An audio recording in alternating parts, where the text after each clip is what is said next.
So eine richtig schöne, leckere, gefüllte Schweinelende, Leute, ist ja auch mal was Besonderes, ne? Und dann noch so ein Speckmäntelchen drumrum, das ist wirklich einfach herrlich. Und inspiriert dazu hat mich der Sven vom Kanal Barbecue aus Franken, den verlinke ich euch mal hier unten, denn er hatte kürzlich mal eine Schweinelende Hawaii.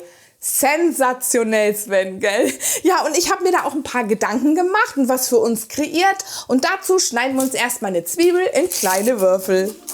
Das geht zack, zack, genauso schnell wie mit unserem Pfirsich.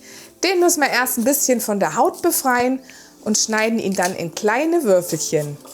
Für die Füllung könnt ihr dann ein bisschen einen festeren Pfirsich nehmen, weil der zerfällt dann nämlich auch nicht so in der Hitze. Dann nehmen wir uns einen leckeren, deftigen Bergkäse vor.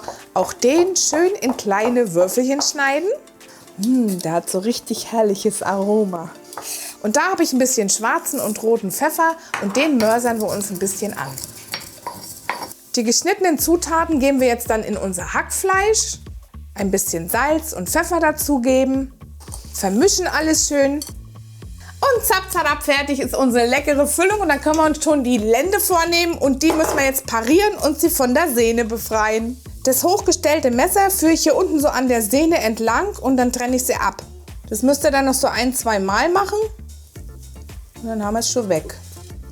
Nach dem Parieren schneide ich die Schweinelende jetzt in 4 gleich große Stücke. So, und jetzt machen wir uns eine schöne Täschlenei. Und passt da auf, dass er da nicht rausrutscht, sondern dass er ungefähr immer den gleichen Abstand hier lasst, damit die Füllung nicht rauskugelt, ne? So, und die grill ich mir jetzt noch ein bisschen auf dem Grill draußen an, dass sie noch so ein bisschen schmokiges Aroma kriegen.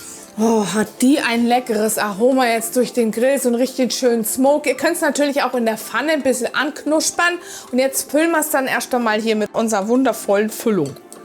Und stopft da ordentlich rein, weil ihr werdet erstaunt sein, was da alles so reinpasst. Och, hier riecht es immer noch so richtig herrlich nach Grillaroma, Leute. Wirklich eingedischt, ich kann es euch sagen. Und ihr habt gesehen, was man da reinbringt an Füllung. Unglaublich. Auf jeden Fall immer schön festhalte und stopfe und dann kriegt ihr auch eure Füllung unter. Und jetzt müssen wir die guten Stückchen noch ein bisschen pfeffern und dann kriegen die einen leckeren Speckmantel.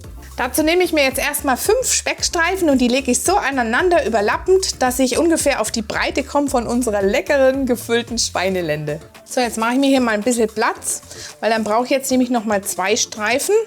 Die lege ich mir dann parallel nach oben und nach unten hin. So, und jetzt backen wir es dann drauf auf den Speck und dann rollen wir es schön ein.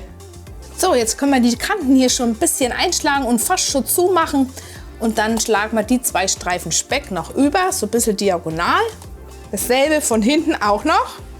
Und dann haben wir schon unser Speckmäntelchen. So, jetzt guck mal, wie schön die eingewickelt ist. Da kann man so ein richtiges Päckchen packen, noch ein bisschen zusammendrücken und dann auf die Seite und dann geht es schon weiter. Und jetzt schaut mal, wie schön unsere Päckchen geworden sind. Und die müssen wir jetzt dann scharf anbraten. Und dazu gebe ich erstmal eine ganz bisschen Öl in die Pfanne, gar nicht viel, weil unser Speck ist fett genug.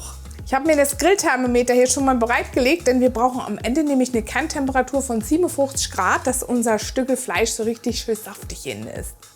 Und jetzt nein ins Pfännle. Und schön anknuspern. Wenn wir es dann scharf angebraten haben, gehen wir mit der Hitze ein bisschen runter und ganz noch zu Ende.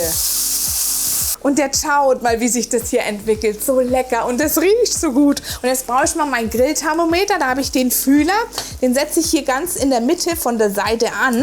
Denn wir brauchen ja dann später diese Kerntemperatur von 55 bis 57 Grad. 50 habe ich jetzt schon. Und das heißt jetzt noch ein bisschen warten. Deckelchen zu und dann sind wir gleich fertig. Und dann später tun wir es noch ein bisschen kross von der Seite anbraten. Dann können wir schon anrichten. So, jetzt haben wir 55 Grad erreicht, Thermometer raus und dann knuspern wir es nochmal richtig schön an. Durch das scharfe Anknuspern kommen wir dann auch noch letztendlich auf unsere 57 Grad und dann haben sie die richtige Konsistenz und sind innen so richtig schön saftig.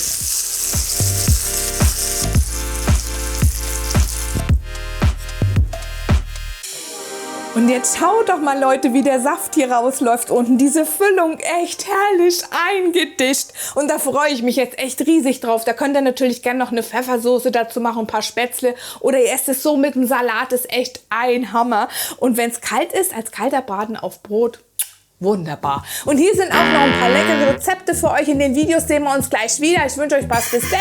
Ciao.